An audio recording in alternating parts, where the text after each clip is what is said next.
Shalom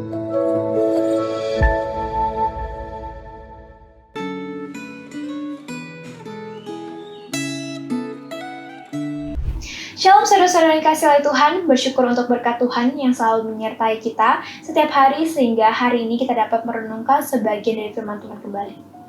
Mari kita siapkan hati dan pikiran kita sebelum memulai perenungan pada hari ini dengan berdoa terlebih dahulu. Mari kita berdoa. Tuhan, terima kasih atas berkat pada hari ini sehingga hari ini kita dapat merenungkan sebagian dari firman Tuhan kembali. Tuhan, kiranya Kau memberkati perenungan pada hari ini agar dapat berjalan dari awal sampai akhir dengan lancar. Kiranya kami juga bisa memahami apa yang ingin Kau sampaikan kepada kami dan kami juga bisa mengaplikasikannya dalam kehidupan kami sehari-hari. Semuanya kami serahkan dalam tangan-Mu, Engkau yang berkati. Di dalam nama Tuhan Yesus kami telah berdoa. Amin. Saudara-saudara yang dikasihi oleh Tuhan, tema renungan pada hari ini adalah tidak ditinggalkan, yang terambil dari Mazmur 22. Saya menghimbau saudara-saudara dapat membaca dari awal sampai akhir dengan seksama dan secara pribadi. Saya juga membaca beberapa ayat pokok untuk perenungan pada hari ini, dan saya akan menggunakan Alkitab terjemahan baru edisi kedua.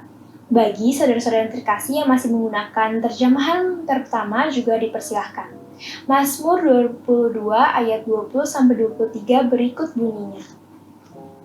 Tetapi Engkau Tuhan, janganlah jauh. Ya kekuatanku, segeralah menolong aku. Lepaskanlah aku dari pedang dan nyawaku dari cengkraman anjing. Selamatkanlah aku dari mulut singa dan dari tanduk banteng. Engkau telah menjawab aku. Maka aku mau menceritakan namamu kepada saudara-saudaraku dan memuji-muji Engkau di tengah-tengah jemaah.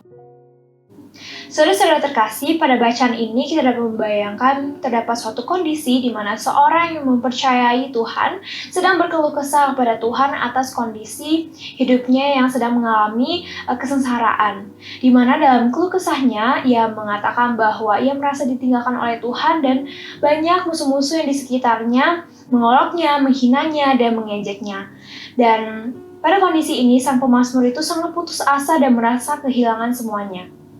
Tetapi uniknya dari pemazmur dan baca pada hari ini adalah di mana dalam kesengsaraan hidup yang terjadi, ia tidak meninggalkan Tuhan atau meninggalkan iman sepenuhnya, tetapi perlahan demi perlahan ia kembali memandangkan matanya tertuju kembali kepada Tuhan dan tak jemu-jemu untuk meminta pertolongan dan berseru kepada Tuhan. Karena pemazmur percaya bahwa Tuhan akan menolongnya di waktu yang tepat.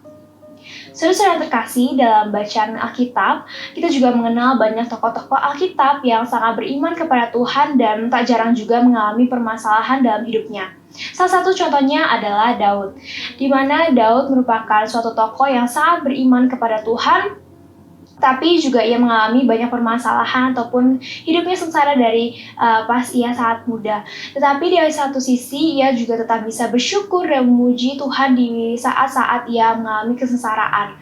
Hal ini bisa terjadi karena Daud memegang penuh percaya kepada Tuhan bahwa Tuhan merupakan penolong dan penopang dalam kehidupannya. Tidak hanya Daud, tapi salah satu contohnya adalah Tuhan Yesus saat ia disalib. Ketika Tuhan Yesus disalib, ia juga berseru kepada Allah kenapa Allah meninggalkannya. Tetapi di satu sisi, ia juga tetap melakukan tugasnya di dalam kesengsaraan itu terjadi karena ia percaya bahwa Tuhan ataupun Allah tetap akan menyertainya.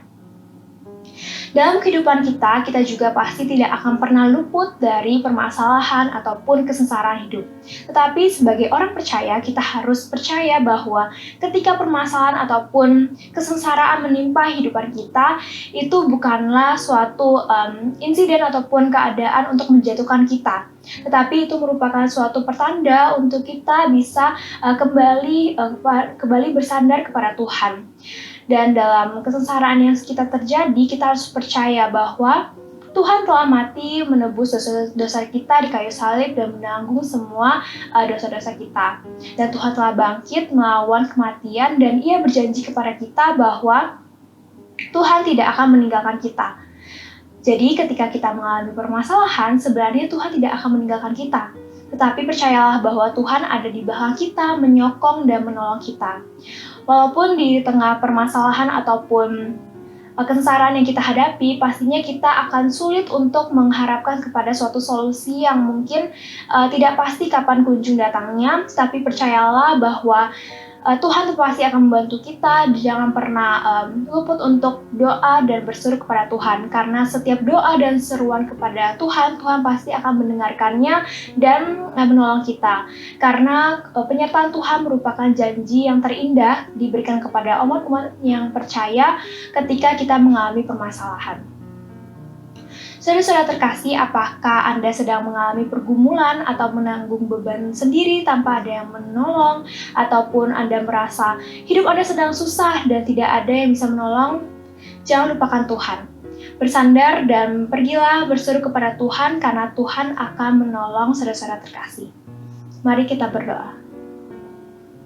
Tuhan, terima kasih atas perenungan pada hari ini, karena perenungan hari ini dapat berjalan dari awal sampai akhir dengan lancar.